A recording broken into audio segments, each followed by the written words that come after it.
Olá pessoal, tudo bem com vocês? Hoje nós vamos dar início ao nosso primeiro vídeo sobre a ecologia. A ciência que estuda como os seres vivos se relacionam entre si e com o ambiente em que vivem é a ecologia, onde esse termo eco vem de oikos e significa casa. Estendendo o conceito de casa, nós temos o ambiente. E logia é o estudo. Então, a ecologia é o estudo do ambiente. Conhecer conceitos da ecologia nos ajuda a participar das decisões que afetam a sociedade e o meio ambiente, a decidir sobre questões que envolvem, por exemplo, a destruição dos ecossistemas, o aquecimento global, a perda da biodiversidade e o destino final do lixo. Níveis de organização dos seres vivos. A maior parte dos estudos ecológicos preocupa-se com as relações que ocorrem em níveis de organização que vão além do organismo. A primeira interação que a gente vê é a população. Uma população ela é formada por indivíduos da mesma espécie. Aqui eu tenho, por exemplo, pinguins. Então, quando se fala em população, você tem só pinguins, apenas uma espécie, onde vivem numa mesma área e mantêm relações entre si. Um exemplo também seria a população humana de uma cidade, da população de esquilos numa floresta, da população de sapos numa lagoa. Então, nós temos indivíduos apenas da mesma espécie. As populações de uma região dependem umas das outras. Por exemplo, os animais não vivem sem as plantas, são elas que produzem substâncias orgânicas, os açúcares, gorduras, proteínas, que eles utilizam como matéria-prima para o seu crescimento, manutenção e obtenção de energia. Então, populações que habitam a mesma área e mantêm entre si relações formam o próximo nível que nós chamamos de comunidade. Esse termo comunidade também recebe o nome de biocenose, onde bio é vida e cenos é em comum, ou então comunidade biótica. Então, o que seria a comunidade? É justamente a interação dos seres vivos entre espécies diferentes. Pode ser animais com animais, pode ser animais e plantas, animais e decompositores, que são os fungos e bactérias. Quando nós temos o conceito de ecossistema e a interação da comunidade, ou seja, os seres vivos, diferentes espécies, com o ambiente físico, aí nós temos o sistema ecológico, ou também conhecido como ecossistema.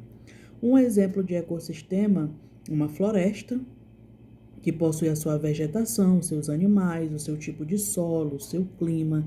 Então, quando se fala em ecossistema, você tem a interação de seres vivos, de diferentes espécies, com o ambiente não vivo. Esse ambiente não vivo nós chamamos de fatores abióticos. Nós temos vários exemplos de ecossistemas. Um lago é um ecossistema, um oceano, ou até mesmo um simples aquário, porque num aquário você tem seres vivos e não vivos. O que seria a biosfera? A biosfera é um termo mais amplo do que o ecossistema. Seria o conjunto de todas as florestas, de todos os campos, desertos. Seria a parte viva da Terra, né? Onde bio é vida e esfera é o nosso globo. A biosfera pode ser definida, então, como a região da Terra onde há vida. O termo é usado também como o conjunto de regiões do planeta em condições de sustentar a vida de forma permanente. A biosfera, ela se estende desde a mais alta montanha até a profundidade maior do oceano, né? A mais alta montanha, ela chega a 8 quilômetros de altitude, enquanto que a maior profundidade a 11 quilômetros. Então, nesse espaço de 20 quilômetros está compreendida a biosfera. Se a gente comparasse o planeta Terra a uma laranja, a biosfera seria a casca da laranja. Novamente, o conceito de ecossistema. O ecossistema é a interação dos fatores vivos e não vivos. Esse termo biótico vem de seres vivos E abiótico, o A na frente do bio, está negando a vida. O A é sem e bio é vida, então são seres não vivos. Então nessa figura nós temos a interação aqui tanto dos seres vivos, como o ar, a luz do sol, um pouco do conceito do hábitat e nicho ecológico. Eu vou falar habitat, que popularmente no Brasil a gente fala mesmo é habitat. Então, o que seria o habitat? É o lugar onde uma espécie ela é encontrada, é o local onde ela vive. E o nicho ecológico é o conjunto das relações que essa espécie mantém com outras espécies e com o ambiente físico. Aí nós chamamos de nicho ecológico. O hábitat é o endereço, é onde aquela espécie é encontrada. E o nicho é tudo que ela faz naquele ambiente, todo o papel que ela desempenha naquele ecossistema. Vou dar o exemplo aqui do urso panda. Qual seria o habitat dele? Ele vive nas florestas de bambu, que compreendem desde o sul até o leste da China, só que em pontos isolados devido à destruição do seu habitat natural. E o nicho ecológico dele? O papel que ele desempenha? Bom, ele se alimenta do bambu, cerca de 40 quilos de bambu por dia. Ele passa 14 horas do dia só comendo.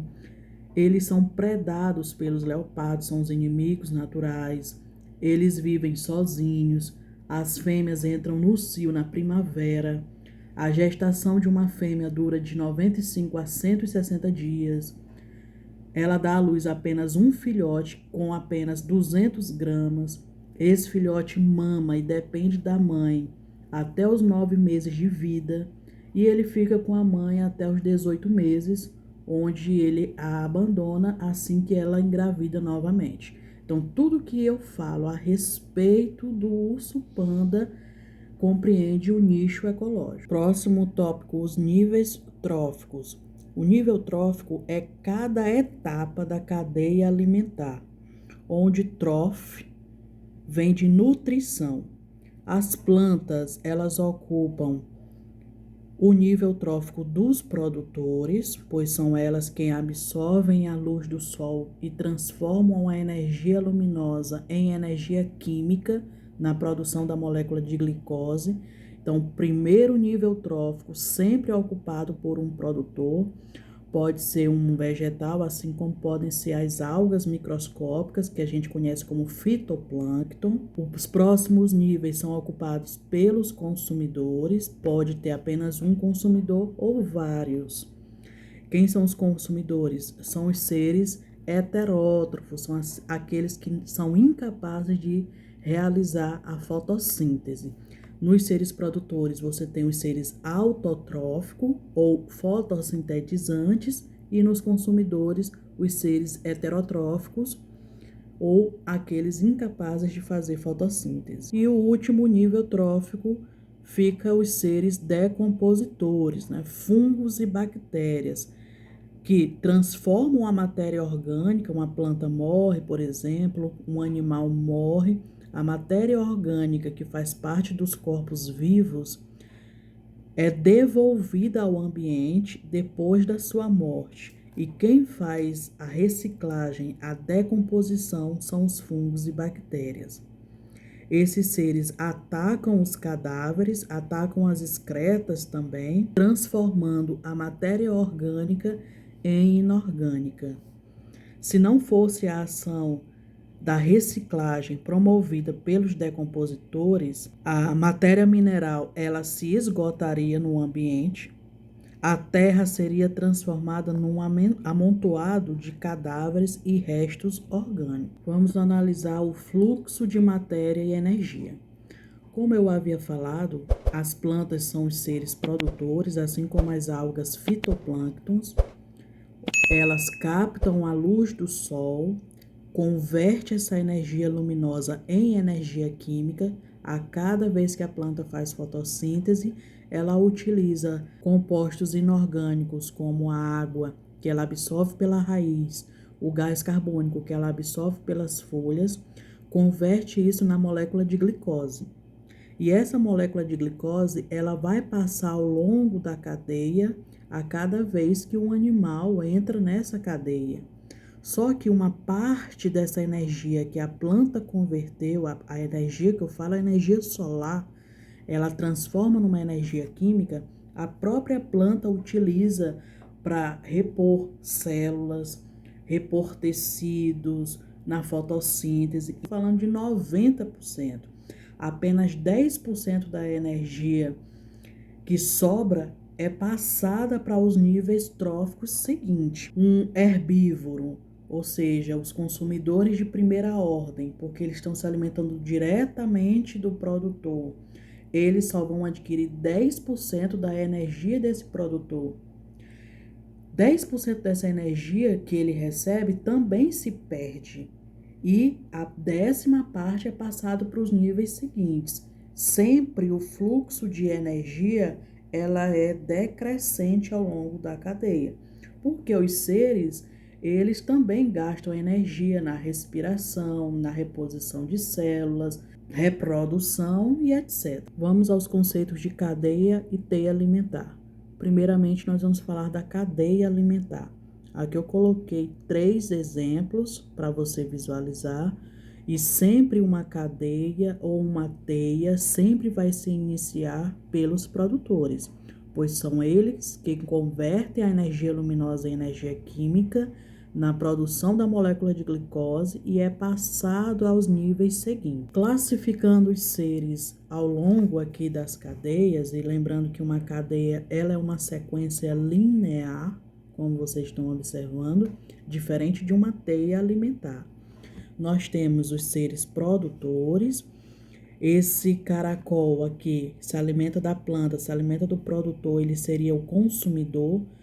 Como ele está se alimentando diretamente do produtor, a gente chama de consumidor primário ou consumidor de primeira ordem.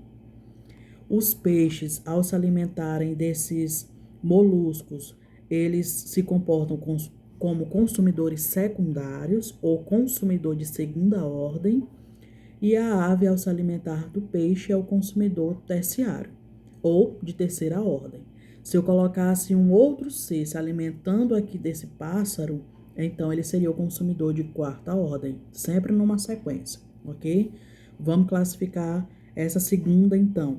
Nós temos a plantinha, ela é o produtor, o inseto, ele é o consumidor primário, o sapo, ao se alimentar do inseto, é o consumidor secundário, e a ave, ao se alimentar do sapo, o consumidor terciário. A gente viu ainda agora que a quantidade de energia ela é decrescente ao longo da cadeia. Então, quanto mais distante o ser tiver do produtor, menos energia ele vai ter. Se você comparar a quantidade de energia do molusco em relação ao pássaro aqui, o molusco ele é consumidor primário. Ele está buscando a energia diretamente do produtor. Logo, no molusco, ele vai ter uma maior quantidade de energia em relação à ave. Para essa ave conseguir a quantidade de energia suficiente que ela precisa diariamente, ela precisa se alimentar de muitos peixes, né? Assim como o gavião, além do sapo, a dieta dele é mais diversificada. Então, quanto mais distante o ser estiver da fonte do produtor, ele tem que ter uma variedade na busca de alimentos. Aqui do lado nós temos uma sequência onde o produtor ele está na base, tá? E aqui nós temos uma cadeia terrestre e aqui uma cadeia aquática. Então os produtores eles sempre vão ocupar o primeiro nível trófico e os demais seres que forem colocados aí eles ocupam os outros degraus. Onde aqui nós temos o primeiro degrau é o produtor. A partir do produtor você tem os consumidores. Quem vai ter mais energia nessas duas cadeias? Na cadeia terrestre é o gafanhoto.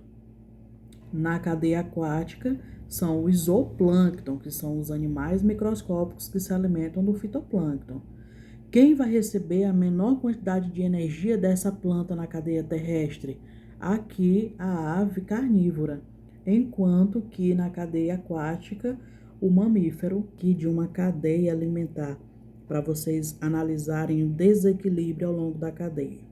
Se você observa o primeiro nível é sempre de um produtor.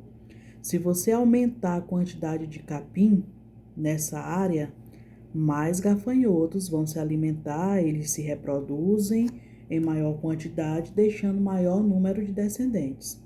Assim também aumenta a população de sapo, aumenta a população de cobra.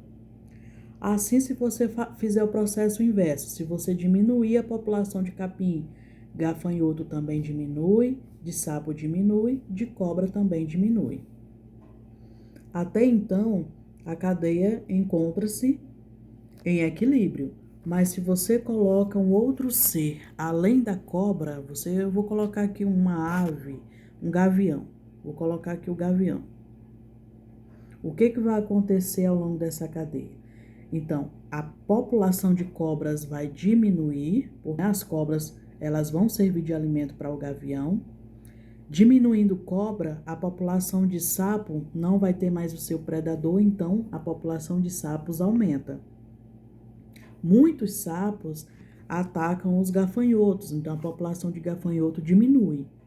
E se não tem quem coma o capim, a população de capim aumenta. Então, ao inserir o gavião ao longo da cadeia, você proporcionou aí um desequilíbrio da cadeia alimentar. Olha o que nós observamos ao longo aí de uma teia. Muitos animais têm alimentação variada, outros servem de alimento a mais de uma espécie. Então, numa comunidade existem várias cadeias interligadas e é o que resulta na teia. Então, essa teia que lembra uma teia de aranha, nada mais é do que várias cadeias interligadas. Por exemplo, quando eu coloco aqui planta, que é o produtor, você pega aqui a galinha, consumidor primário, porque ela come diretamente a planta. O gambá, consumidor secundário, porque ela come galinha. E a onça, que terminou na onça, consumidor terciário. Então, planta, galinha, gambá e onça seria uma cadeia. Quando eu coloco, fruto ou mesmo planta, porco do mato e onça, nós temos uma outra cadeia.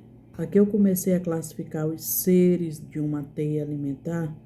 E se você observar que, por exemplo, a galinha, ela ocupa mais de um nível trófico. Quando é que ela vai ser consumidora primária? Quando ela se alimenta diretamente do produtor, que é o fruto. Quando que ela passa a ser consumidora secundária? Quando ela se alimenta de um emboá, né, de um artrópode, que por sua vez se alimentou de uma planta. Então, o artrópode ele é o consumidor primário e a sequência é que ela seja o secundário. O gambá, ele ocupa 3 níveis tróficos. Por quê? Quando é que ele é o consumidor primário? Quando ele come diretamente o fruto. Quando é que ele é um consumidor secundário? Quando ele come a galinha. Mas a galinha ela é primária e secundária.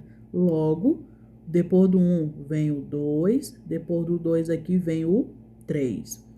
A gente analisando agora a onça, ela come gambá. O gambá ele é 1, logo a onça é 2. Se o gambá também é 2, então ele é 3. E se o gambá é 3, então ele também é 4. Então, aqui, só observando a relação fruto, galinha, gambá e onça, a gente tem que o gambá ele ocupa 3 níveis e a onça também ocupa 3 níveis tróficos. Observando essa teia, e para finalizar o nosso vídeo e não ficar muito extenso, na teia a gente inclui os seres decompositores, eles estão lá embaixo, eles estão incluídos aí, tá? Quer dizer que quando esses seres morrerem, os que estão aqui, produtores, consumidores primários, secundários e por aí vai, quando esses seres morrerem, assim como os excretas, né, fezes e urinas, serão transformados, né, toda essa matéria orgânica em inorgânica. Quem faz isso são os decompositores. Então, numa teia, você inclui os decompositores. Então, essa foi a nossa aula de hoje. Eu espero que vocês tenham entendido. Acompanhe os próximos vídeos sobre ecologia, tá? Até o próximo. Tchau, tchau.